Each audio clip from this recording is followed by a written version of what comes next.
bagaimana kabarnya di rumah? Masih semangat belajar ya? Nah, pada video kali ini kakak akan membahas materi kelas 9 di semester 1 yaitu tentang listrik statis. Nah, listrik statis ini ternyata itu masih ada hubungannya dengan atom di materi yang sebelumnya. Nah, di sini nanti di listrik statis ini akan kakak bagi menjadi 4 bagian ya. Yang pertama ini kita akan belajar pengertian dari listrik statis serta fenomena-fenomenanya.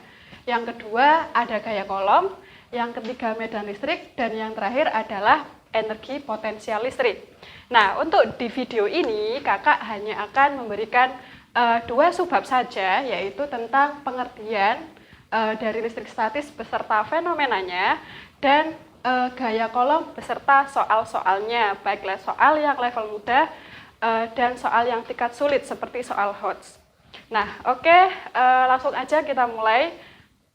Jadi ketika hujan ya atau ketika terjadi badai itu biasanya kalian itu mendengar suara petir. Nah, jadi petir itu adalah gejala alam yang berhubungan dengan listrik statis. Atau misalnya nih kalian gosok-gosokin penggaris atau balon ke rambut, itu biasanya rambutnya akan tertarik ke balon atau ke penggarisnya ya. Nah, itu juga termasuk salah satu fenomena dari listrik statis. Jadi, secara sederhana, listrik statis itu bisa diartikan sebagai gejala atau fenomena kelistrikan yang diakibatkan karena adanya ketidakseimbangan muatan-muatan pada suatu benda. Nah, sekarang akan kakak jelasin lebih rinci tentang fenomena listrik statis. Ini kakak hapus dulu papan tulisnya.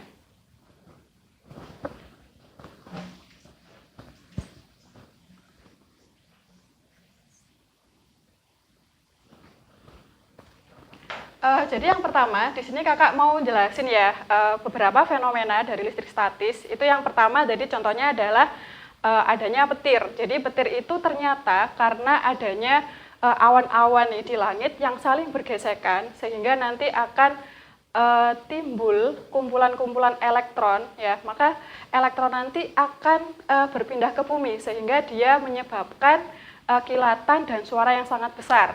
Nah, di sini kalian tadi melihat adanya loncatan elektron. Nah, elektron itu ini kan masih ada hubungannya sama atom ya. Jadi kalau kita ingat atom itu memiliki 3 komponen penting, teman-teman. Jadi yang pertama komponen pentingnya itu ada yang namanya elektron. Elektron ini dia bermuatan negatif ya. Kemudian yang kedua ada yang namanya proton, dia bermuatan positif. Dan yang ketiga ada namanya neutron, dia di sini netral. Nah, kalian harus tahu bahwa proton dan neutron itu dia terletak di dalam inti atom, sedangkan elektron ini dia itu letaknya ada di kulit. Jadi kemungkinan atom pada suatu benda elektronnya itu bisa hilang, bisa pindah ke atom lain atau bisa masuk ke atom tertentu. Nah, sehingga menyebabkan atom itu mengalami ketidakseimbangan. Nah, ketidakseimbangan yang dimaksud itu adalah jumlah proton dan elektronnya itu bisa berbeda. Nah, jadi gini, misalnya ada suatu atom nih, dia kehilangan elektron, sehingga dia menyebabkan jumlah protonnya lebih banyak dari elektronnya, sehingga benda itu bermuatan positif. Atau misalnya suatu atom itu menerima elektron, sehingga benda itu bermuatan negatif. Nah, jadi dari benda yang bermuatan itu nantinya akan timbul suatu interaksi yang dinamakan dengan gejala listrik statis. Ya, jadi bisa kita tuliskan kalau dalam suatu atom jumlah elektronnya lebih banyak dari jumlah protonnya, maka benda itu bermuatan negatif. Tapi kalau kebalikannya jumlah proton lebih banyak dari jumlah elektron, maka benda itu akan bermuatan positif. Nah, ketika benda yang bermuatan positif maupun negatif didekatkan, maka akan terjadi interaksi-interaksi. Apa saja interaksinya? Di sini akan kita tuliskan kalau misalnya benda yang bermuatan sejenis atau misalnya plus sama plus atau minus sama minus didekatkan, maka interaksi yang terjadi adalah tolak menolak. Ini hukumnya sama kayak yang ada di magnet. Ya, jika kutub mana sejenis didekatkan, dia akan tolak menolak. Ini juga sama, Rek. Jadi misalnya ada positif dengan positif atau negatif dengan negatif, maka yang terjadi interaksinya adalah tolak menolak. Namun, jika benda yang berbeda jenis didekatkan, maka dia akan tarik-menarik. Seperti halnya juga di magnet ya. Magnet itu kalau didekatkan kutub utara sama selatan, dia kan juga tarik-menarik. Ini juga hampir sama. Nah, jadi ini kakak tuliskan tarik-menarik. Nah, jadi ini adalah interaksi ya dari fenomena listrik statis antara dua benda yang bermuatan. Jadi kalau sejenis dia tolak menolak, kalau berbeda jenis dia tarik menarik. Nah, kemudian kenapa sih benda itu bisa bermuatan? Jadi di sini ada 3 cara yang akan dibahas cara membuat benda itu menjadi bermuatan. Yang pertama adalah dengan cara menggosok. Jadi ini caranya kakak ada tuliskan ya. Yang pertama dengan cara menggosok. Nah, maksudnya gimana? Di sini menggosok itu dimaksudkan adalah menggosok dua benda. Tapi bendanya ini enggak benda sembarangan. Ada benda tertentu yang dia itu cenderung melepas elektron. Ada juga benda tertentu yang cenderung menerima elektron. Nah, ini adalah benda-benda yang sering keluar di sekolah kalian. Biasanya guru kalian akan jelasin ya nanti. Yang pertama ada yang namanya ebonit. Ebonit ini sejenis kayak plastik gitu atau penggaris plastik nih biasanya. Nah, biasanya benda ini itu gandengannya atau pasangannya itu digosok dengan rambut atau kain wol. Nah, ketika benda ini, maksudnya penggaris atau ebonit, digosok dengan rambut atau kain wol, maka yang terjadi akan terjadi perpindahan elektron dari rambut ke kain wol. Ya, jadi ini pasti terjadi kalau digosok-gosok. Nah, jadi elektronnya pindah ke sini. Nah, rambut kehilangan elektron, sedangkan penggaris elektronnya bertambah. Nah, karena penggaris elektronnya bertambah, elektron itu kan negatif ya. Jadi hasilnya nanti penggaris akan bermuatan negatif. Jadi ini jadi negatif. Yang ini kekurangan elektron ya, berarti ini jadi positif. Nah, ini adalah salah satu cara untuk membuat benda itu bermuatan. Nah, biasanya ada contoh lain nih yang sering keluar di soal-soal atau di latihan, itu adalah kaca itu digosok dengan kain sutra. Nah, di sini kaca itu sifatnya sedikit berbeda dengan ebonit. Kalau ebonit di sini dia cenderung menerima elektron, tapi untuk kaca di sini dia cenderung untuk memberikan elektron. Jadi kalau digosok kaca dengan kain sutra, ini terjadi perpindahan elektron dari kaca ke kain sutra. Nah, kaca kehilangan elektron sehingga elektronnya berkurang, jadi dia akan bermuatan positif. Sedangkan kain sutra dia menerima elektron ya, berarti elektronnya lebih banyak sehingga dia bermuatan negatif. Nah, itu jadi salah satu contoh memberi muatan benda dengan cara menggosok. Yang kedua, ada cara lain, yaitu dengan cara induksi. Apa itu induksi? Induksi ini nama lainnya adalah pendekatan atau PDKT ya. Jadi artinya kalau kakak punya benda yang bermuatan netral, kemudian didekatkan dengan benda yang bermuatan, maka benda netral itu nanti akan jadi bermuatan. Caranya gini, ini kakak punya penggaris nih. Misalnya dia bermuatan positif, terus di sini ada bola, dia itu netral.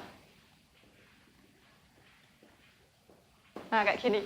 Nah, ketika penggaris ini didekatkan ke bola, maka apa yang terjadi? Yang terjadi adalah pemisahan muatan. Jadi ini sesuai dengan hukum interaksi tadi, kalau sejenis tolak-menolak, kalau berbeda jenis tarik-menarik. Jadi yang negatif ini dia akan narik yang positif. Jadi nantinya yang positif akan menuju ke arah penggaris. Seperti ini. Yang negatif kan sama negatif ya, tolak-menolak berarti dia akan menjauh.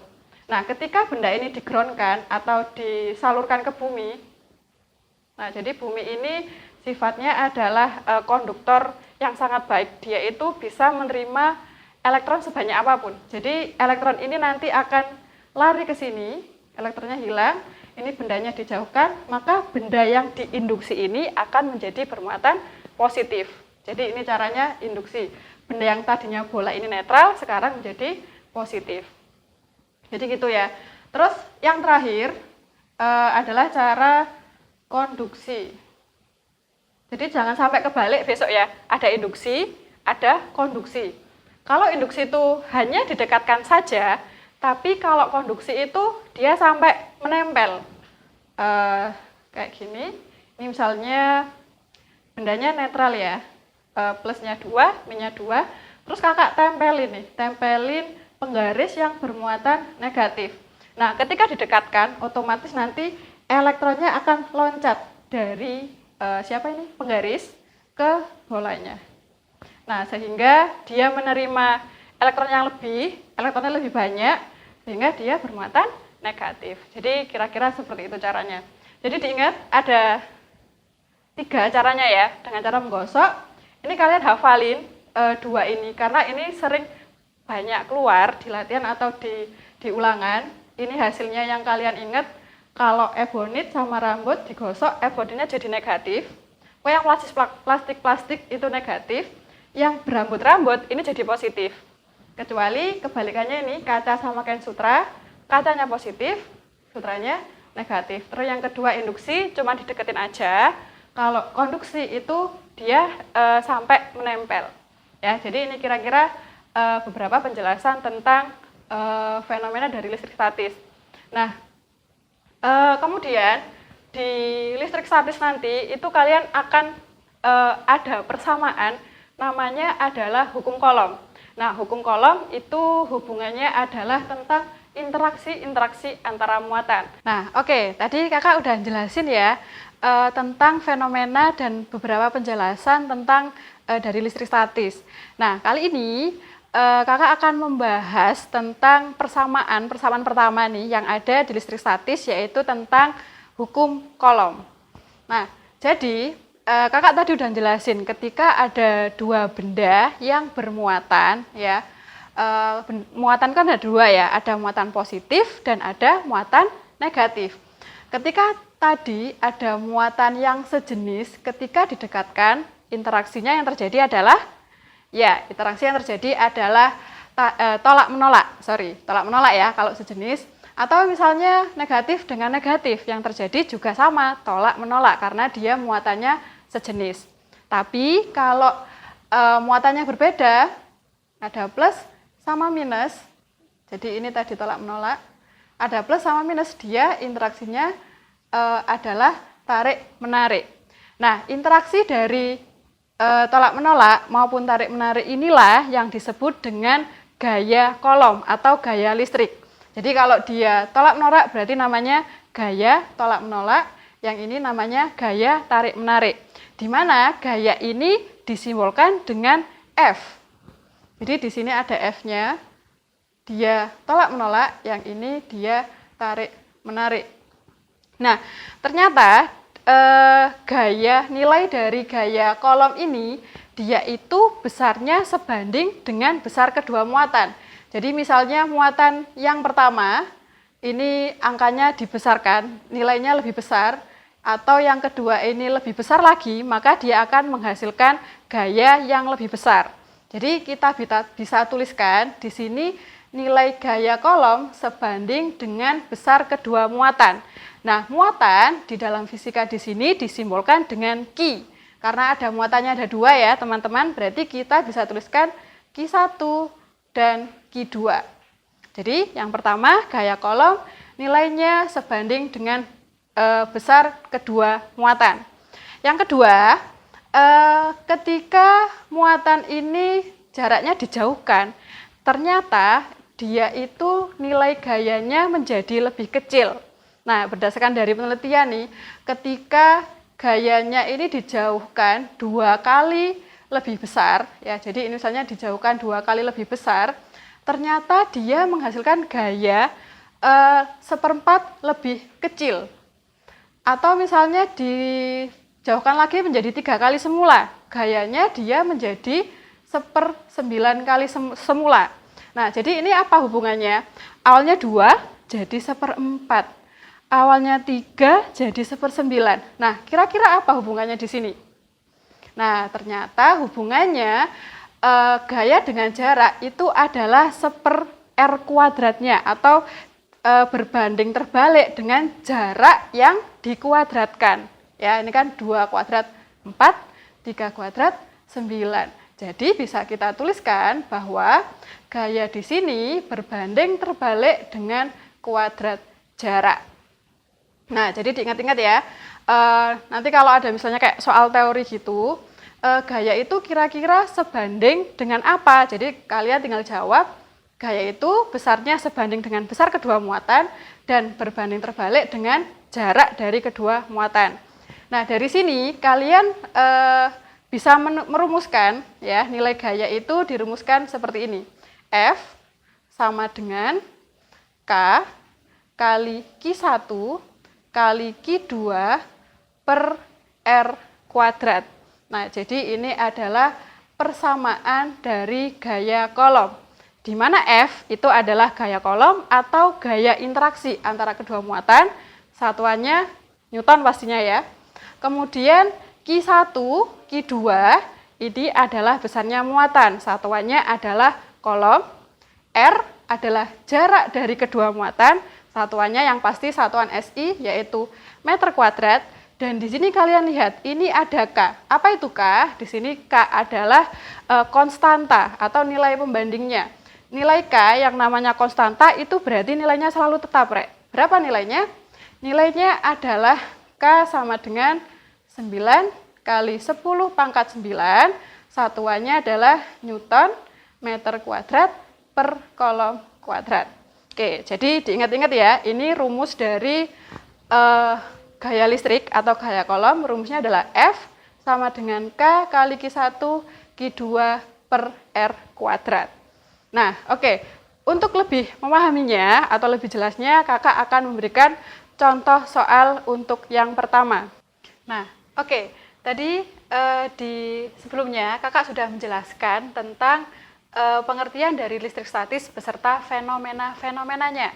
Nah, kali ini kakak akan lanjutkan tentang membahas yaitu rumus yang ada di listrik statis, yaitu tentang hukum kolom. Nah, kita kan tahu tadi bahwa muatan itu ada 2 ya, ada yang bermuatan positif dan ada yang bermuatan negatif. Nah, ketika muatan-muatan ini didekatkan, maka akan ada interaksi. Ingat tadi interaksinya ada 2, ya. Jika muatan yang sejenis didekatkan, contohnya positif sama positif, maka dia akan saling tolak menolak. Atau misalnya negatif sama negatif, dia kan juga sejenis, berarti dia juga tolak menolak. Tapi kalau muatannya berbeda, misalnya min sama plus, maka dia akan terjadi tarik menarik. Nah, interaksi tarik menarik ataupun tolak menolak inilah yang dinamakan dengan interaksi elektrostatis. Nah, di mana nanti akan menghasilkan suatu gaya yang dinamakan dengan gaya kolom. Kalau dia tolak menolak berarti namanya ya gaya tolak menolak. Kalau mendekat seperti ini berarti dinamakan gaya tarik menarik. Nah, gaya itu simbolnya kan F ya, dari bahasa Inggrisnya force. Jadi di sini bisa kita tuliskan F. Artinya F ini besarnya gaya tolak menolak. Di sini juga ada F, dia besarnya gaya tarik menarik. Nah, ternyata besar dari gaya tolak menolak ini itu besarnya sebanding dengan besar kedua muatan. Jadi kalau muatan pertama dan kedua nilainya kita besarkan, itu menghasilkan gaya yang lebih besar. Nah, jadi misalnya muatan pertama itu Q, ya, di sini kita kasih simbol Q1, terus di sini ada Q2, maka bisa kita tuliskan besar gaya itu sebanding dengan Q1 dan Q2. Jadi artinya kalau Q1-nya lebih besar, gayanya juga akan menjadi lebih besar. Tapi kalau Q-nya lebih kecil, gayanya juga akan mengecil. Jadi seperti itu. Ini untuk konsep yang pertama. Yang kedua, di sini ada hubungannya dengan jarak. Nah, kalian lihat di sini. Muatan ini terpisah sejauh R. Jadi misalnya ini kakak ada dua muatan, dia terpisah sejauh R, kemudian coba kakak jauhkan, ya, misalnya menjadi 2 kalinya, kira-kira di sini ya. Set, di sini dia misalnya menjadi 2R, ternyata gayanya itu dia menjadi 1/4 kali semula. Jadi F-nya di sini ternyata dia menjadi 1/4-nya. Coba kita jauhkan lagi.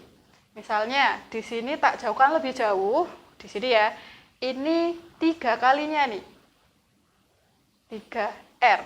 Nah, ternyata dia menghasilkan gaya 1/9 kali lebih kecil. Nah, di sini kalian kira-kira lihat nih, apa hubungannya jarak dengan gaya.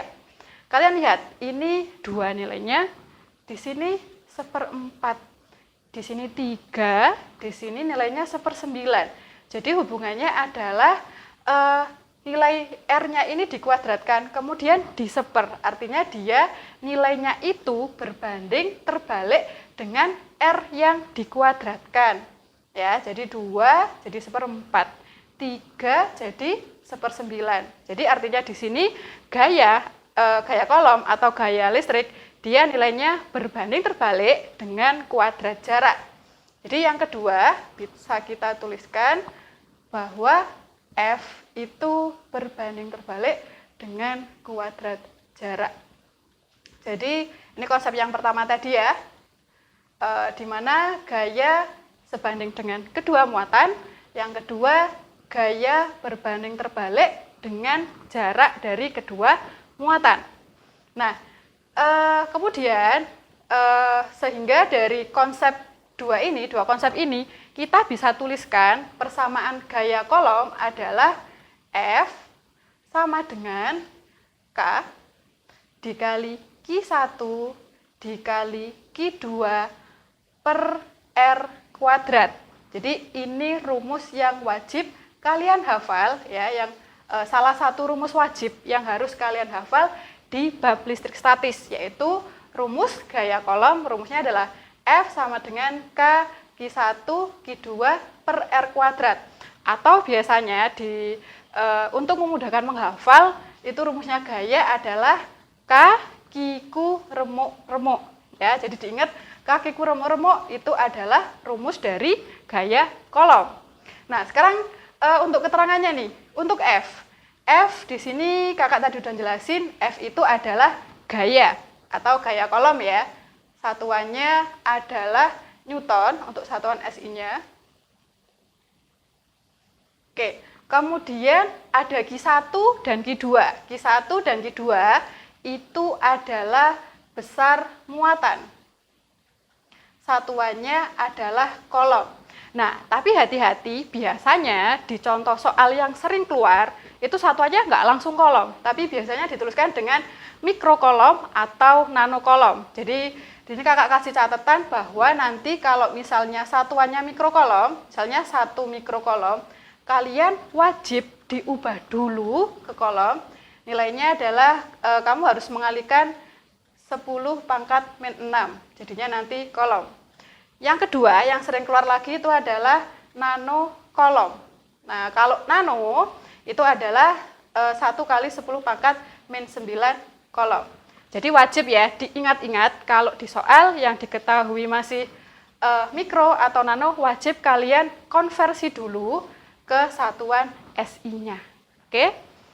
Kemudian yang ketiga, ada jarak.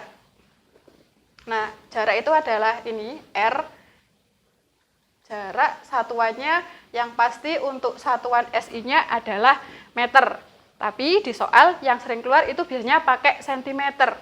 Lah, untuk rumus cepet T itu langsung diinget-inget aja. Kalau nanti misalnya 1 cm diubah ke meter, itu langsung aja kalikan 10 pangkat min 2. Min 2 ini dari mana? Dia kan kalau di tangga itu kan dari senti ke meter itu naik 2 atau dibagi 100. Jadi langsung pakai cara cepet yang ini. Biasanya kan kalian sering lupa ya untuk yang konversi. Nah, kemudian untuk nilai K. Apakah K di sini itu adalah konstanta? Yang namanya konstanta, konstan, berarti artinya nilainya selalu tetap. Berapakah nilainya? Nilainya adalah 9 kali 10 pangkat 9 Newton meter kuadrat per kolom kuadrat. Jadi ini nilainya itu selalu tetap, nggak bakal berubah. Jadi tiap ada soal model apapun, Q-nya berapapun, R-nya berapapun, K-nya itu selalu diisi tetap, yaitu 9 kali 10 pangkat 9. Satuannya Newton meter kuadrat per kolom kuadrat. Oke, jadi diingat-ingat rumusnya tadi apa? K Q remuk-remuk. K kali Q1, Q2 per R kuadrat. Oke, jadi ini wajib kalian hafalkan ya teman-teman ya. Nah, setelah kakak membahas persamaannya ini, untuk lebih jelasnya, kakak akan memberikan beberapa tipe contoh soal dari hukum kolom yang ini. Oke, di sini kakak tadi udah jelasin ya tentang rumus gaya kolom. Ingat rumusnya apa? F sama dengan K Q remuk-remuk, atau F sama dengan K Q1 Q2 per R kuadrat. Nah, di sini kakak akan langsung membahas contoh soal yang pertama. Ini adalah tipe contoh soal yang tergolong mudah ya. Jadi tipe soal yang pertama yang tergolong mudah itu biasanya kalian langsung ditanyakan nilai besar gaya kolomnya. Jadi ada besar 2 muatan, ada jaraknya, kalian langsung memasukkan angkanya ke persamaan gaya. Nah, langsung saja di sini kakak sudah nyiapin soalnya. Ini ada muatan positif dan negatif ya, masing-masing nilainya adalah 2 mikrokolom sama 4 mikrokolom. Dia terpisah pada jarak 3 cm. Nah, kalian tahu di sini muatannya di sini itu kan berbeda jenis ya, ada yang positif, ada yang negatif. Berarti nanti interaksi gayanya kira-kira adalah gimana? Ya, interaksi gayanya adalah dia saling tarik-menarik. Nah, kemudian pertanyaannya di sini tentukan besar gaya kolom dari kedua muatan di atas. Berarti di sini yang ditanya adalah besar gaya kolom. Jadi kita bisa ditulis ditanya adalah besar gaya kolom. Gaya kolom tadi simbolnya apa adik-adik? Ya, simbolnya adalah F. Kemudian kita cari dulu nih, apa saja yang diketahui di soal. Yang pertama, di sini ada muatan pertama ya, Q1. Q1 nilainya 2 mikrokolom. Nah, ingat, tadi kalau satuannya masih mikrokolom, harus diubah ke kolom dulu. Berapa kira-kira tadi? Ya, benar. Mikro ke kolom itu adalah dengan mengalihkan 10 pangkat minus 6. Jadi kakak tulis 2 kali 10 pangkat min 6. Kemudian yang kedua, di sini ada muatan negatif. Nah, biasanya beberapa contoh soal itu ada yang menuliskan min 4 mikrokolom atau menuliskan langsung 4 mikrokolom karena di sini sudah ada keterangan minus. Nah, untuk nilai minus pada satuan pada besar muatan, ketika memasukkan ke dalam rumus itu tidak usah ditulis tanda minusnya ya. Jadi langsung aja kita tuliskan Q2-nya 4 mikrokolom. Ini caranya sama ya, diubah ke kolom dulu. Jadi kakak tulis 4 kali 10 pangkat minus 6 kolom. Terus kalian lihat di sini ada apa lagi ya kira-kira? Nah, di sini ada jarak. Jarak tadi itu kan simbolnya adalah R. Nah, jaraknya di sini masih senti. Kita ubah dulu kesatuan SI-nya. yaitu meter. Ingat tadi ya, senti ke meter itu kalau yang di tangga-tangga itu kan naik 2 atau dibagi 100. Atau lebih memudahkannya, kita ke kesatuan baku. Jadi cara cepatnya adalah langsung dikalikan 10 pangkat minus 2. Oke, jadi ini sudah kita tulis apa saja yang diketahui dan apa saja yang ditanya. Setelah itu tinggal kita masukkan ke persamaan F. Nah, ingat tadi rumus F itu apa tadi? Ya, kakiku remuk-remuk. Jadi F sama dengan K kali Q1 kali Q2 per R kuadrat. Nah, sekarang kita masukkan nilai K-nya. Tadi nilai K, nilainya tetap ya. Berapa tadi? 9 kali 10 pangkat 9 Newton meter kuadrat per kolom kuadrat. Oke, langsung aja kita masukkan angkanya. K-nya 9 kali 10 pangkat 9. Q1-nya 2 kali 10 pangkat min 6. Q2-nya 4 kali 10 pangkat min 6. Dibagi dengan jaraknya. Nah, jaraknya di sini hati-hati. Rumusnya ini dikuadratkan, Rek. Jangan sampai nggak kalian kuadratkan. Nanti nilainya akan salah. Ya, jadi harus dikuadratkan. Jadi ini kan 3 kali 10 pangkat min 2. Kita kasih kurung dulu, dikuadratkan. Di sini berarti kuadrat. Ya, oke. Kemudian lebih memudahkannya lagi, untuk yang 10 pangkat ini kita selesaikan dulu. Jadi yang angka bukan 10 pangkat, kita tulis lagi 9 kali 2 kali 4. Kemudian ini kita tulis 10. Nah, pangkat, untuk pangkat seperti ini, kalau dikali, itu pangkatnya adalah dijumlah. Ya, jadi 9 ditambah min 6, hasilnya adalah 3. 3 dikurangi minus 6 lagi, hasilnya adalah minus 3. Jadi kita tuliskan di sini minus 3. Ini per, terus yang bawah kita kuadratkan. 3 kuadrat, hasilnya 9. 10 pangkat min 2 dikuadratkan, jadi pangkatnya yang ini dikalikan 2, penguadratnya. Jadi 10 pangkat min 4. Nah, kalau ada angka yang sama, bisa kita coret. Di sini kita lihat 9 sama 9 sama ya. Kita coret. Jadi yang ini langsung kita kali 2 kali 4, hasilnya adalah 8. Ini kita tulis lagi 10 pangkat min 4. Yang ini kita naikkan ke atas. Ingat, di operasi pangkat kalau dia dinaikkan ke atas atau pindah, maka pangkatnya menjadi berubah. Yang mulanya min, dia akan menjadi plus. Oke, sorry ini tadi min 3 ya. Jadi ini 10 pangkat 4. Jadi hasilnya 8 kali 10 min 3 ditambah 4, jadinya 1. Jadi hasilnya 8 kali 10, hasilnya adalah 80 Newton. Nah, kemudian tadi interaksinya dia apa? Karena dia berbeda jenis, maka dia interaksinya adalah tarik menarik. Oke, jadi hasil dari soal yang nomor 1, nilainya adalah 80 Newton dengan interaksi gayanya adalah saling tarik-menarik. Jadi kalau kita gambarkan nih vektornya, itu dia saling tarik-menarik ke sini dengan gaya sebesar 80 Newton. Oke, jadi kira-kira seperti itu. Nah, jadi diingat ya, untuk tipe soal yang pertama ini, diingat rumusnya, tadi kakiku remuk-remuk, dan jangan lupa yang penting satuannya kalian perhatikan, diubah dulu ke dalam bentuk SI. Kemudian jangan lupa juga R-nya harus dikuadratkan, karena biasanya murid itu sering lupa untuk menguadratkan R-nya. Oke. Nah, setelah ini kakak akan berikan contoh soal yang kedua, yaitu tentang perbandingan muatan dan jarak pada gaya kolom. Oke, sekarang di sini kakak akan memberikan contoh soal yang tipe yang kedua, yaitu tentang yang perbandingan. Ya, di sini kakak udah nyiapin soal. Di sini diketahui dua muatan terpisah sejauh R. Dia memiliki gaya kolom sebesar 16 Newton. Jika jarak antar muatan diubah menjadi 2R, jadi dijauhkan 2 kalinya, maka gaya kolomnya sekarang adalah titik-titik. Nah, jadi kalian lihat kasusnya dulu. Di sini itu gayanya sudah diketahui.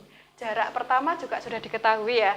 Nah, di sini yang diubah itu adalah jaraknya. Jadi awalnya yang jaraknya R diubah menjadi 2R atau 2 kali lebih jauh.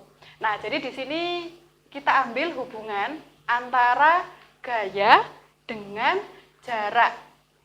Kenapa muatan nggak dipakai, Kak? Karena di sini muatannya itu kan nggak ada keterangan muatannya diubah lebih besar atau diubah lebih kecil. Jadi di sini yang diubah hanya jaraknya. Nah, jadi kita tahu tadi bahwa gaya itu berbanding terbalik dengan kuadrat jarak. Nah, sehingga kalau pakai rumus cepatnya ya, kita bisa tuliskan persamaan perbandingan gaya dengan jarak itu adalah F1 per F2 sama dengan R2 kuadrat, karena berbanding terbalik ya, per R1 kuadrat. Ini adalah persamaan atau rumus cepatnya jika ada soal untuk mencari gaya apabila jaraknya diubah. Nah, jadi kalian bisa pakai rumus langsung yang ini ya. Nah, sekarang coba kita cari dulu apa saja yang diketahui di soal. Yang pertama, tadi muatannya awalnya terpisah sejauh R. Berarti itu adalah jarak yang pertama yang sebelum diubah. Berarti R1-nya itu adalah R. Kemudian ketika jaraknya R ya pada kondisi pertama, dia memiliki gaya kolom sebesar 16 Newton. Berarti itu adalah F1 karena dia di kondisi 1. 16 Newton. Kemudian jaraknya diubah nih, diubah menjadi 2R. Berarti kan ada perubahan kondisi. Berarti dia itu adalah kondisi kedua, yaitu R2 nilainya adalah 2R. Berarti otomatis di sini yang ditanyakan gaya kolomnya yang sekarang atau yang baru atau di kondisi yang setelah diubah jaraknya. Jadi yang ditanya itu adalah F2. Nah, di sini sudah kita tahu, sudah ada yang diketahui, sudah ditanya, dan semua variabelnya sudah ada. Jadi ya langsung aja kita masukkan ke persamaan. Ya, jadi kita jawab di sini. Rumusnya adalah F1 per F2 sama dengan R2 kuadrat per R1 kuadrat. F1-nya kita masukkan 16. F2-nya ditanya, berarti kita tulis tetap F2 ya. Sama dengan R2 kuadrat. R2-nya 2R dan jangan lupa dikuadratkan. Jadi 2R kuadrat per R1. Satunya ya R. R dikuadratkan jadi R kuadrat. Setelah itu kita hitung 16 per F2 sama dengan 2 kuadrat 4 R kuadrat ya jadi R kuadrat ya per R kuadrat. Nah, di sini ada yang sama, berarti boleh kita coret R kuadrat dengan R kuadrat. Ini habis, tinggal 1 ya. Ini juga habis. Setelah itu, untuk mencari F2, kita kalikan silang. Jadi, F2 kali 4, jadi 4 F2. 16 kali 1, hasilnya adalah 16. Jadi, F2-nya berapa ini, adik-adik? Yes, tinggal kita bagi. 16 dibagi 4, hasilnya adalah 4 Newton. Jadi kita dapatkan gaya di kondisi yang kedua atau ketika jaraknya diubah menjadi 2R, nilainya adalah 4 Newton. Ya, jadi seperti itu. Jadi besok-besok kalau ada soal, kalian nemui soal di buku latihan atau di ulangan atau di ujian, itu kalian bisa pakai yang ini. Jika ada soal hubungan antara gaya dengan jarak yang diubah, kalian bisa pakai cara cepat yang ini. F1 per F2 sama dengan R2 kuadrat per R1 kuadrat. Nah, ada kalanya tipe soal tertentu itu yang diubah itu adalah muatannya. Nah, kalau diubah muatannya, itu kalian ingat muatan itu kan nilainya sebanding ya dengan gaya atau gaya sebanding dengan muatan. Jadi kalau tipe soal yang kedua nantinya itu bisa juga jaraknya tetap, tapi muatannya yang diubah, ya. Kalau seperti itu ada cara cepatnya. Jadi poin yang pertama tadi rumusnya ini ya, kakak rangkum di sini. Yang pertama itu adalah jarak diubah. Ini bisa pakai rumus cepat F1 per F2 sama dengan R2 kuadrat per R1 kuadrat. Nah, tipe yang kedua itu jika muatan diubah. Muatan diubah ini artinya cuma muatannya doang yang diubah, tapi jaraknya tetap. Nah, karena gaya sebanding dengan muatan, maka bisa kita tuliskan F1 per F2 sama dengan Q1, Q2, Q1, Q2. Ini adalah besar muatan pada kondisi pertama sebelum diubah, per Q1 aksen. Q1 aksen ini adalah besar muatan pertama yang sudah dirubah, ya, dikali dengan Q2 aksen. Ini juga muatan yang ketika sudah diubah atau di kondisi yang kedua. Jadi ini cara cepat ketika muatannya diubah. Nah, gimana Kak kalau diubah dua-duanya?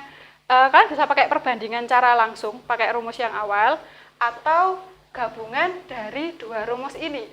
Jadi ini jika R dan Q diubah, maka ini bisa kita gabung, ya. Jadi F1 per F2, ini kita tulis dulu Q1, Q2 per Q1 aksen, Q2 aksen, kemudian dikalikan yang ini R2 kuadrat per R1 kuadrat. Jadi ini untuk cara cepatnya jika muatan dan jarak yang diubah.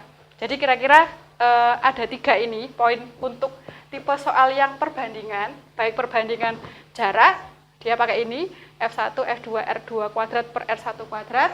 Untuk perbandingan muatan, dia seperti ini, karena dia sebanding ya. Jadi yang kondisi pertama sama-sama di atas, kondisi kedua sama-sama yang di bawah. Karena dia di sini muatannya, besarnya muatan, sebanding dengan gaya. Dan yang ketiga, ketika di soal itu jarak diubah, muatan juga diubah, kita langsung digabung rumus 2-nya, bentuknya seperti ini. Oke, nah setelah ini kakak akan coba beri contoh satu lagi yang perbandingan untuk yang jika R dan Q ini diubah semuanya. Nah, oke, menyambung dari pembahasan yang sebelumnya, soal sebelumnya itu kan tentang perbandingan.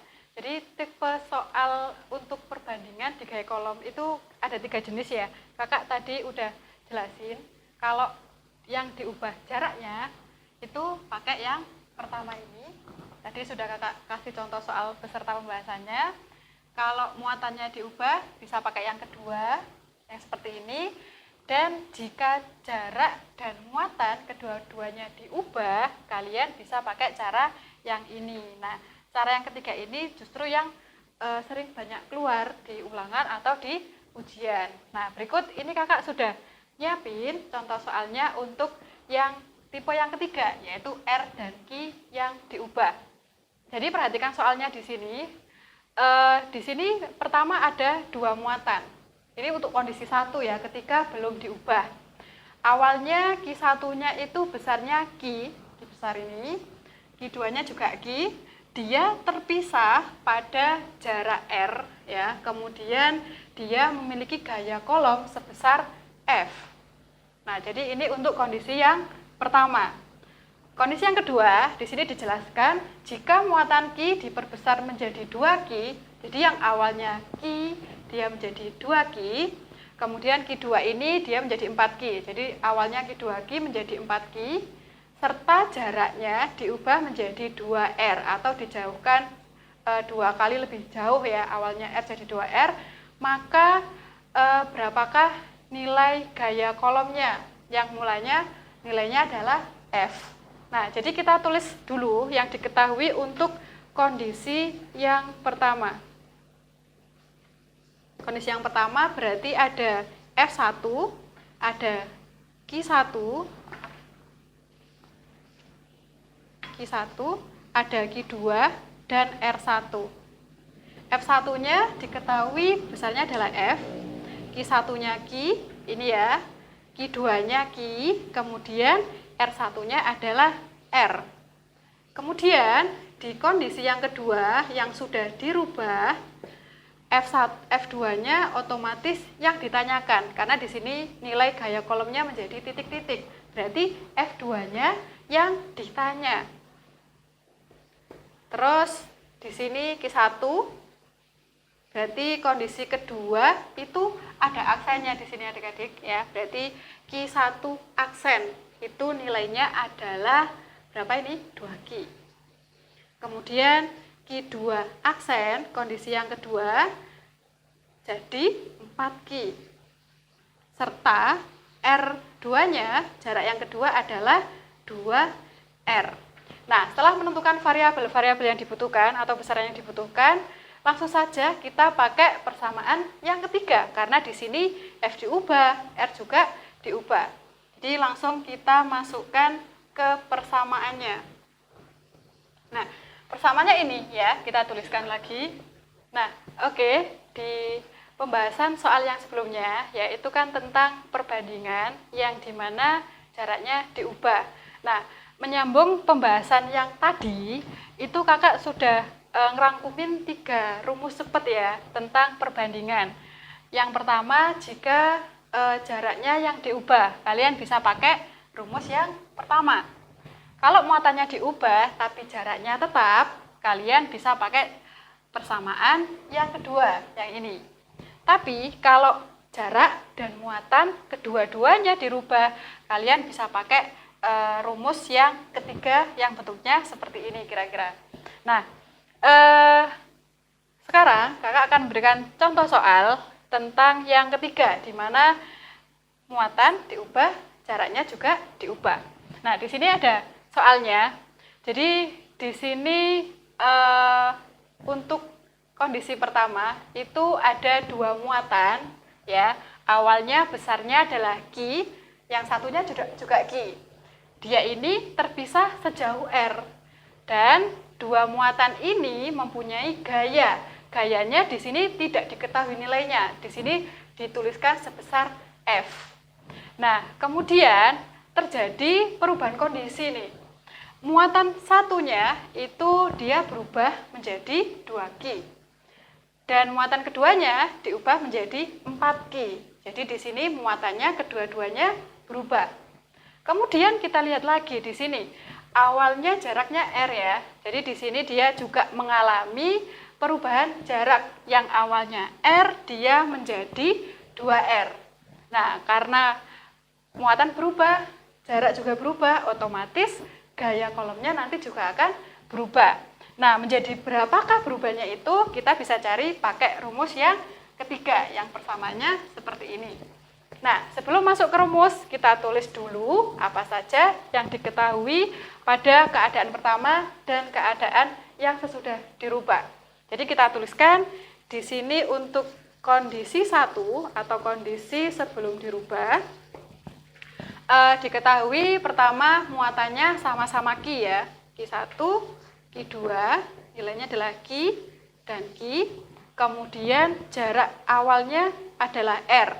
Dia menghasilkan gaya kolom sebesar F. Jadi F1-nya kita tuliskan F. Nah, kondisi yang kedua yang sudah kakak jelaskan tadi, Q1-nya jadi 2Q ya teman-teman. Di sini Q2-nya menjadi 4Q.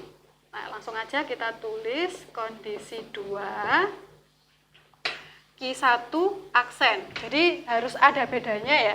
Kalau Q1 yang Q1 doang gini nulisnya, itu adalah untuk kondisi pertama. Kalau kondisi kedua itu wajib kalian kasih aksen biar ada bedanya ya. Kalian nanti kalau menghitung itu biar gak bingung. Jadi Q1 aksen kita tuliskan 2Q. Kemudian Q2 aksen itu adalah 4Q. Kemudian tadi jaraknya juga berubah ya. R2-nya menjadi 2R. Sehingga gaya di kondisi 2 kita tuliskan F2 itu kita nggak tahu berapa. Ini kita tugasnya adalah mencari nilainya dari F2. Nah, tadi ini sudah kakak tuliskan apa yang diketahui, langsung aja kita masukkan ke persamaan. Tadi kita pakai persamaan yang ketiga, yang dua-duanya diubah. Kita tuliskan kembali F1 per F2, Q1, Q2, R2 kuadrat per Q1 aksen, Q2 aksen kali R1 kuadrat. Oke, langsung aja kita masukkan apa saja yang diketahui ke persamaan. F1-nya kita tuliskan F. Ini tetap F2 ya, karena dia yang ditanyakan. Q1, Q2-nya kita masukkan Q. Q2-nya juga Q. R2-nya, hati-hati ya, ini yang di atas itu R2, karena tadi F itu berbanding terbalik dengan jarak. Jadi kalau ini kondisinya dia sebanding F dan Q, R2-nya ini malah ada di atas, karena dia berbanding terbalik dengan jarak. Jadi yang di atas itu hati-hati, yang dimasukkan adalah R2 ini ya. Jangan lupa dikuadratkan. Per Q1 aksennya 2Q sama 4Q.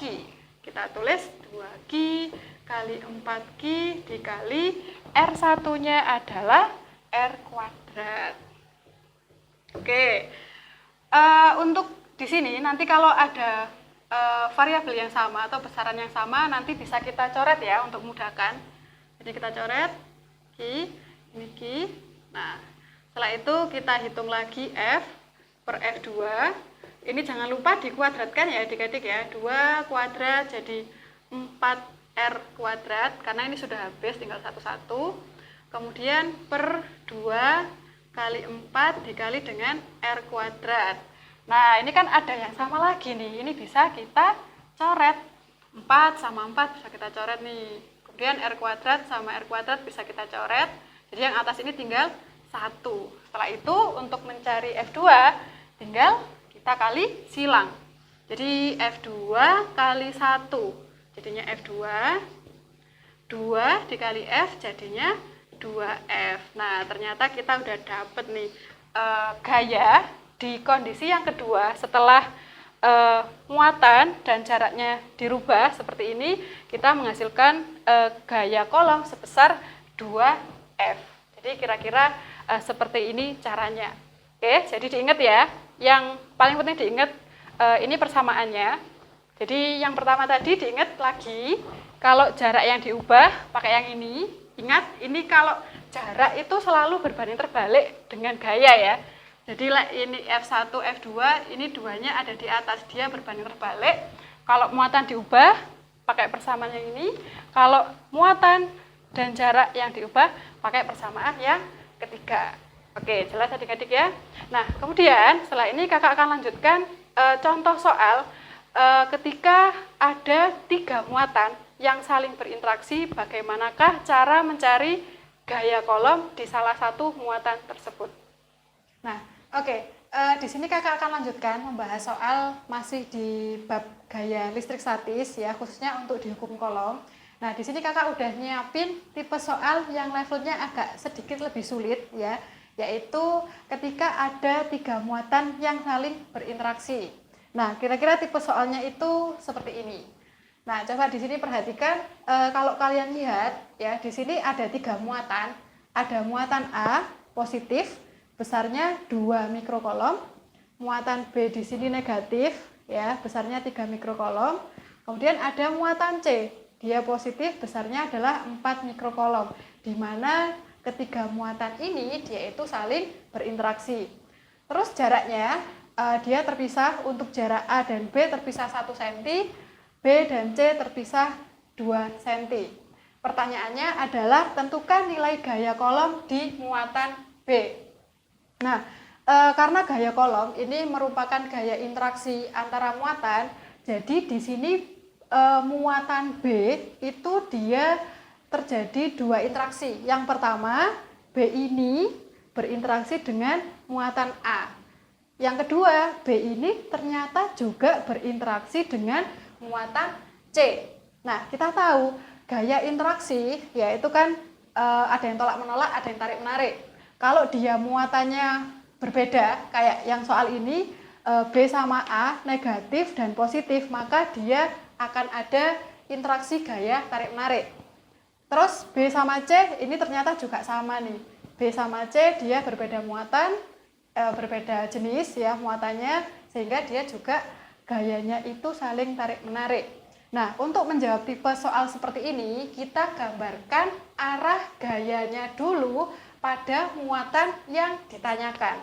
Di sini perhatikan, di sini yang ditanya muatan B, berarti kita harus menggambarkan arah gaya-gaya pada muatan B akibat interaksi dengan muatan A dan C. Pertama, untuk B dan A, tadi kakak sudah bilang interaksinya adalah saling tarik-menarik. Berarti ya B ini tertarik ke A, berarti kan ke sono ya. Berarti kita kasih gambar ke sana, kasih panah. Jadi arahnya ke kiri. Kita tuliskan gaya atau FBA. Nah, FBA ini berarti dia itu gaya kolom muatan B karena muatan A atau karena berinteraksi dengan muatan A. Sekarang kita lihat dengan muatan C, B dengan C. Tadi ini min, ini plus, berarti dia akan tarik-menarik ya. Berarti B itu tertarik ke C. Jadi kalau kita gambarkan arahnya, sini. Nah, jadi ini F, B, C. Gaya kolom muatan B karena berinteraksi dengan muatan C. Jadi untuk step yang ini itu sangat-sangat wajib ya untuk dilakukan. Jadi yang pertama kali harus menggambarkan arah gayanya. Karena di sini gaya itu merupakan besaran vektor, jadi untuk dijumlahkan atau dikurangi itu bergantung dari arah gaya yang dihasilkan.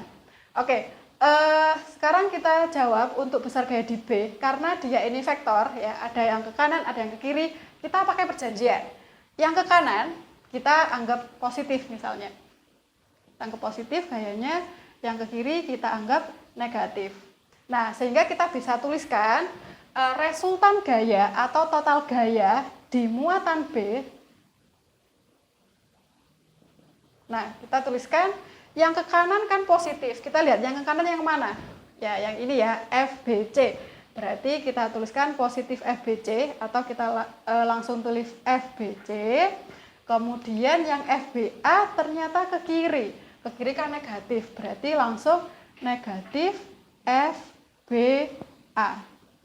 Nah, jadi caranya seperti ini. Nah, setelah kita tahu besar gaya di FB pakai persamaan ini, kita cari tahu nilai masing-masing gaya dari BC dan gaya dari BA. Jadi yang pertama kita cari dulu untuk yang FBC. Nah, FBC ini pakai rumus apa, Kak? Pakai rumus yang pertama tadi, yaitu gaya kolom. Ya, karena F ini kan gaya, otomatis gaya kolom. Rumusnya tadi adalah K, Q, remuk. Nah, jadi kita tuliskan K kali QB, karena ini B. Kemudian dikali QC, dibagi dengan R. R-nya jangan sampai salah, karena ini BC, berarti ya pakai RBC juga ya. RBC kuadrat. Nah, setelah itu langsung aja kita masukkan nilainya ke persamaan. Nah, kita langsung masukkan aja ya. Nilai K diingat berapa tadi, teman-teman? Yes, nilainya adalah 9 kali 10 pangkat 9. Kemudian QB dan QC-nya perhatikan di sini baik-baik. Ini satuannya masih mikrokolom. Jangan lupa diubah ke kolom. Kalian harus hafal mikrokolom ke kolom itu dikalikan 10 pangkat minus 6. Jadi langsung kita masukkan aja. Jadi 3 kali 10 pangkat minus 6 dikali C-nya 4 kali 10 pangkat minus 6 juga. Dibagi dengan RBC, RBC berarti jarak antara B dan C. Nilainya 2 cm. Perhatikan baik-baik lagi nih. Ini kan masih senti, belum satuannya belum ke SI. Jadi ubah ke meter dulu.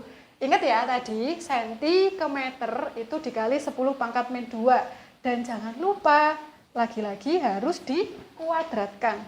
Jadi kakak tuliskan 2 kali 10 pangkat min 2 kuadrat. Oke, sekarang kita hitung untuk hasilnya. Ini kita tulis lagi ya, kayak tadi angkanya kita tulis lagi 9 kali 3 kali 4, terus dikali 10 pangkatnya kita selesaikan dulu. 9 kurangi min 6 min 3, 3 sorry. Kemudian 3 dikurangi 6 hasilnya minus 3. Oke, kemudian yang bawah dikuadratkan juga ya. 2 kuadrat 4 kemudian pangkatnya 10 pangkat min 4. Nah, ada yang sama, berarti langsung aja kita coret. 4 sama 4 sama nih. Oke, kita hasilnya, kita lihat di sini 9 kali 3, jadinya 27.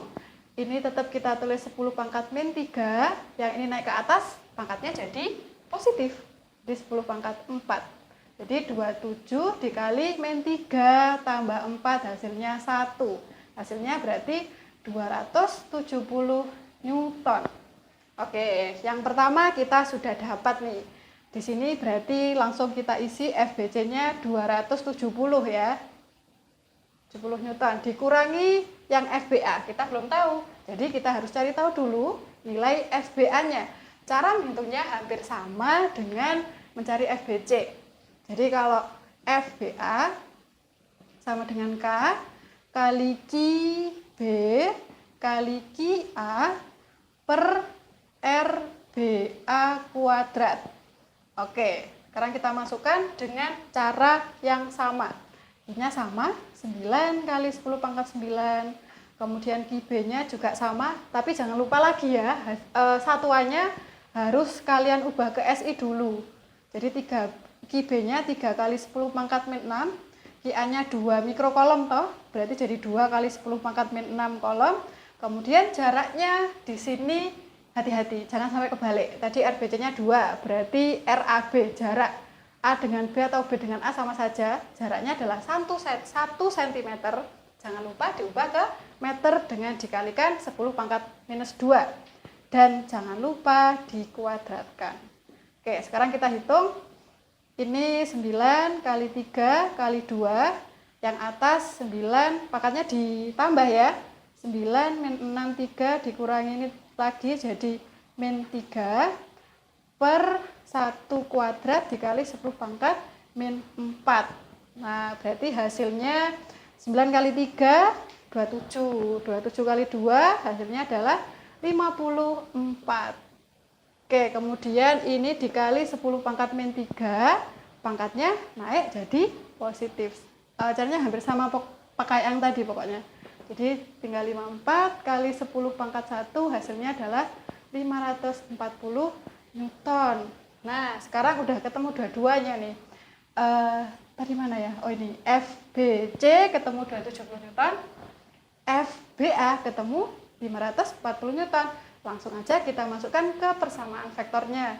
Jadi 270 dikurangi 540, hasilnya adalah berapa ini?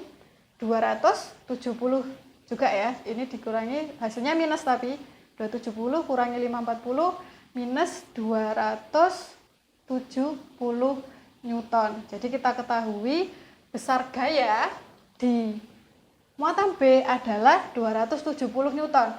Tanda minus ini hanya dia itu menunjukkan arahnya, karena kita tadi pakai perjanjian kalau yang ke kanan positif, yang ke kiri negatif. Jadi resultan atau resultan gayanya itu arahnya ke kiri sebesar 270 Newton. Jadi kira-kira seperti itu. Jadi kesimpulannya, cara yang pertama, kalian gambarkan dulu arah gayanya, interaksinya bagaimana, apakah dia tarik-menarik atau tolak-menolak. Kemudian gambarkan vektornya, tadi dibuat perjanjian, yang ke kanan positif, yang ke kiri negatif. Setelah itu kalian cari satu-satu nilai gayanya dan dimasukkan ke persamaan vektornya. Oke. Kemudian nanti kakak akan lanjutkan ke contoh soal yang terakhir yang lebih agak sulit lagi, yaitu tentang bagaimana cara meletakkan suatu muatan di antara dua muatan agar menghasilkan gaya kolom yang hasilnya 0. Oke, kita akan lanjutkan ke pembahasan soal yang kelima ya, masih di bab yang sama, yaitu listrik statis, khususnya yang membahas tentang persamaan hubung kolom. Nah, tadi kakak sudah menjelaskan beberapa contoh soal dari yang level mudah sampai yang agak susah. Di sini kakak akan menjelaskan lagi yang agak lebih susah lagi, yaitu soal yang kelima. Kira-kira soalnya seperti ini, kakak bacain dulu. Nah, di sini ada dua muatan A dan B, dia terpisah pada jarak 9 cm. Diketahui muatan A adalah 16 mikrokolom, muatan B adalah 25 mikrokolom. Kemudian di sini ada terdapat muatan C yang besarnya 1 mikrokolom. Pertanyaannya nih, di manakah letak muatan C agar menghasilkan gaya kolom sama dengan 0?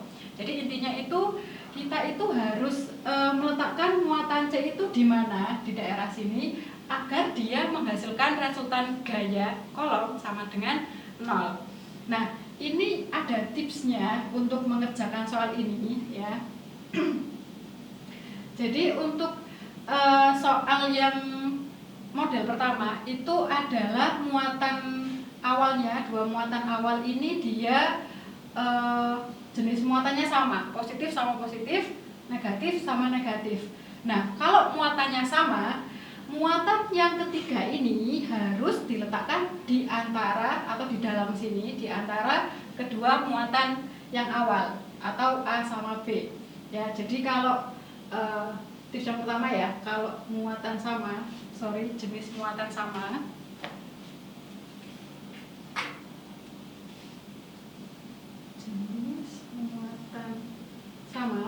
ini muatan yang ketiga diletakkan di antara kedua muatan, itu tips yang pertama. Jadi kalau plus sama plus, minus sama minus, muatan yang ketiga diletakkan di daerah sini. Kemudian yang kedua, gimana kalau misalnya jenis muatannya berbeda? Jenis muatan berbeda. Kalau berbeda, ini diletakkan muatan ketiga itu diletakkan di luar, tapi di sebelahnya angka yang lebih kecil tanpa melihat tanda positif maupun negatif. Ya, jadi ini kakak bisa tuliskan, ini di luar, di sebelah muatan terkecil tanpa melihat tanda plus atau minus. Jadi tandanya tidak usah dilihat. Jadi misalnya nih, kakak punya dua muatan yang berbeda. Di sini ada muatan 4 plus mikrokolom, jadi muatannya plus 4 mikrokolom. Kemudian di sini ada muatannya min 5 mikrokolom. Nah, kita lihat tadi kan kalau muatannya berbeda, kan beda nih, ada plus, ada minus. Dia diletakkan di luar, di sebelah muatan terkecil. Nah, kalau kita lihat sesuai kayak di matematika ya, plus 4 sama min 5 itu kan masih kecil min 5. Tapi di sini tidak seperti itu. Tanda plus minusnya tidak usah dilihat tanpa melihat tanda plus atau minus. Jadi ini kita tutup jadi plus, jadi 4 ya. Plusnya tutup, kemudian yang ini minusnya juga kita tutup, 5. Jadi di sini kita lihat angkanya saja, 4 sama 5 lebih kecil 4. Jadi muatan ketiga itu diletakkan di sebelah yang sini. Ya, jadi intinya harus di luar, tapi di sebelah muatan yang paling kecil tanpa melihat tanda positif maupun negatif. Oke, itu tips yang pertama. Jadi kalau soalnya yang kakak kasih ini itu pakai yang pertama ya, karena di sini jenis muatannya itu sama, dia diletakkan di antara kedua muatan. Jadi bisa umpamakan saja, kita umpamakan letaknya di sini. Nah di sini letaknya itu kan masih nggak tahu jaraknya berapa terhadap A dan jaraknya berapa terhadap B. Yang pertama nanti kita akan diumpamakan untuk jaraknya. Kita umpamakan terlebih dahulu untuk jaraknya, misalnya dari C, dari muatan C ke B, ini kita umpamakan nilainya adalah X. Ya, kemudian sehingga jarak yang dari C ke A ini adalah 9 min X. Kenapa? Karena segini aja 9. Segini X, berarti di sini sisanya 9 dikurangi dengan X. Ini untuk jaraknya. Oke, jadi jaraknya dari C ke B X, jaraknya dari A ke C 9 min X. Nah, tugasnya kita adalah mencari nilai X tersebut. Nah, bagaimana langkahnya? Langkahnya yang pertama tadi sesuai tips ini ya. Terus yang kedua, ini kalian gambarkan arah gaya dari muatan C akibat interaksi dengan A dan B. Nah, kita lihat di sini tadi muatan C itu besarnya 1 mikrokolom kan ya? Dia kan positif. Jadi kalau di sini positif, C dengan A interaksinya di sini apa tadi untuk muatan yang sama? Ya, dia adalah tolak menolak. Berarti artinya C ini menolak A. Berarti arahnya ke sana kan, C A-nya di sana. C-nya ke sana arahnya. Di sini adalah gaya kolom C karena muatan A. Yang kedua, C ini kan juga dipengaruhi oleh B. Nah, kita juga gambarkan nih arahnya. C sama B dia sama-sama positif. Berarti dia tolak-menolak juga. Berarti ke sana karena dia menolak B. Berarti di sini adalah FC karena muatan B. Nah, setelah kita gambarkan arah gayanya di muatan C, kemudian kita masukkan ke vektornya. Ya, jadi di C gaya totalnya sigma FC atau total gaya di C sama dengan, ingat tadi gaya yang ke kanan kita anggap positif, yang ke kiri kita anggap negatif. Jadi yang positif yang CA ya, positif CA, yang ke sana minus berarti yang FCB. Jadi bisa kita tuliskan FCA dikurangi FCB. Nah, sampai sini kita baca lagi di sini. Diminta gaya kolom di C agar sama dengan 0. Jadi resultannya ini harus 0. Ya udah, kita masukkan di sigma FC-nya ini sama dengan 0 sama dengan FCA min FCB. Nah, setelah itu kita operasikan aljabar biasa ya. Jadi ini minus pindah ruas, tandanya jadi positif. Jadi bisa kita teruskan FCB sama dengan FCA. Nah, setelah itu kita jabarkan masing-masing rumusnya dari gaya kolom. Ingat, tadi gaya kolom rumusnya apa? Ya, K, Q, remuk. Jadi kita tuliskan di sini K kali Q. Q-nya siapa? Karena C, berarti ya Q-nya C. Kemudian di sini Q-nya B per RCB kuadrat. RCB ini adalah jarak antara muatan C dan B. Terus yang sebelahnya kita jabarkan dengan cara yang sama. Jadi K kali QC kali QA per RCA kuadrat.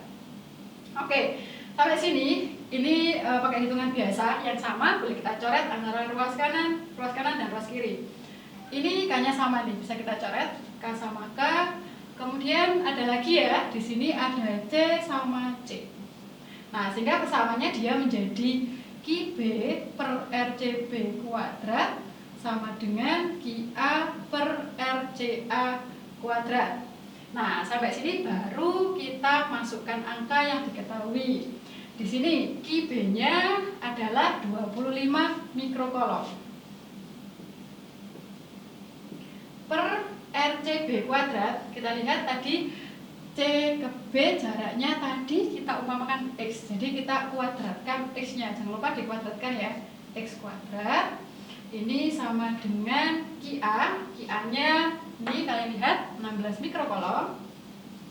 Kemudian jarak dari C ke A adalah sini ke sini. Tadi kita dapatkan 9 min X. Jangan lupa dikuadratkan juga ya. Nah, kemudian sampai sini untuk mikro sama mikro ini nggak usah kalian jabarkan sih. Cara cepatnya langsung aja dicoret ya. Karena pada dasarnya mikro 10 pangkat min 6, ini 10 pangkat min 6 juga. Jadi bisa dicoret langsung. Kemudian langkah selanjutnya ini nggak usah kalian jabarkan, kuadratkan dulu. Jadi langsung saja diakar untuk cara cepatnya. Nah, kita akar seluruhnya. Akar dari 25 adalah 5, kemudian akar dari X kuadrat adalah X, akar dari 16 adalah 4, yang ini dalam kurung kuadrat. Kalau kuadrat dikasih akar, kuadratnya hilang ya, jadi 9 min X. Setelah itu kita kali silang seperti biasa.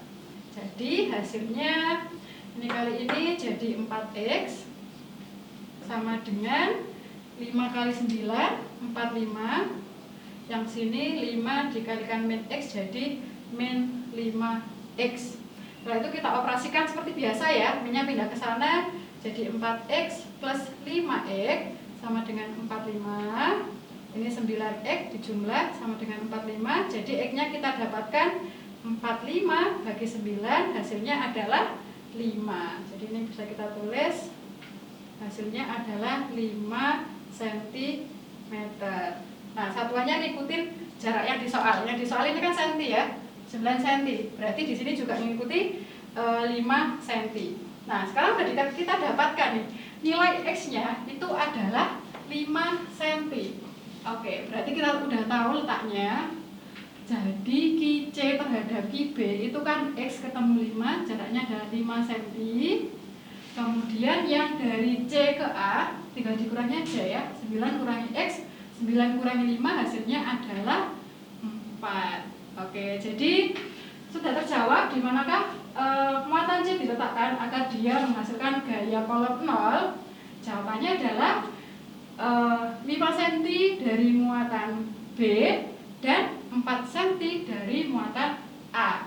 Jadi seperti itu kira-kira penjelasan untuk soal yang seperti ini ya. Jadi kesimpulannya untuk langkah-langkahnya, yang pertama kerjakan sesuai tipsnya. Kalau muatannya sama diletakkan di antara kedua muatan, kalau muatannya berbeda diletakkan di luar tapi di sebelah muatan terkecil, tanda tanpa melihat tanda positif maupun negatifnya. Kemudian langkah kedua, kalian umpamakan jaraknya. Setelah diumpamakan jaraknya, kalian gambar vektornya seperti ini ya. Setelah gambar vektornya, kalian jabarkan seperti ini, kemudian dihitung seperti biasa, seperti yang kakak jelaskan tadi. Oke, kira-kira seperti itu, semoga paham. Kalau misalnya nanti kalian nggak paham, kalian bisa putar lagi video ini untuk lebih memahaminya. Oke, kayaknya sampai sini untuk yang di hukum kolom. Jadi kakak udah kasih penjelasan di awal. Rumusnya diingat ya, K, Q, Q, remuk-remuk. Itu adalah rumus dari hukum kolom. Ingat juga nilai K, dia adalah nilai konstanta. Jangan sampai lupa nilainya. Nilainya adalah 9 kali 10 pangkat 9. Kemudian nanti di listrik statis ini akan ada rumus lagi yang akan kalian pelajari setelah hukum kolom. Nanti akan ada medan listrik dan ada juga tentang potensial listrik. Oke, ini akan kakak sambung di video pembelajaran setelah ini. Oke, kalau nggak ditanyakan lagi, kayaknya sampai sini. Sampai jumpa.